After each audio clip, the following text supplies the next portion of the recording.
New data shows more than 50% of registered voters in Virginia approve of the job Governor Abigail Spanberger is doing as governor. Plus, it reveals Virginians are less happy with the job President Donald Trump is doing. Tyler Englander has more on the poll results.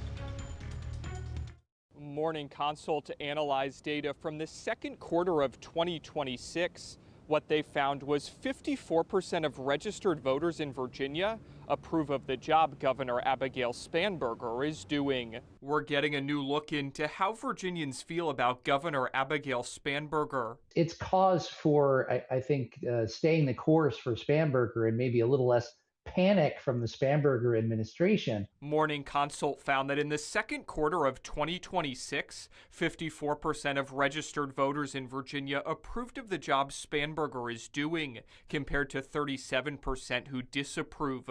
Randolph-Macon political science professor Rich Marr says while he cautions against putting too much stock in one poll, the Morning Consult poll is good news for Spanberger, especially compared to a previous VCU poll that showed her approval rating underwater. There's probably a true story that we can put together from both polls, which is that Spanberger is certainly not enjoying quite the approval rating she enjoyed in November of last year, where she was elected by a very strong margin.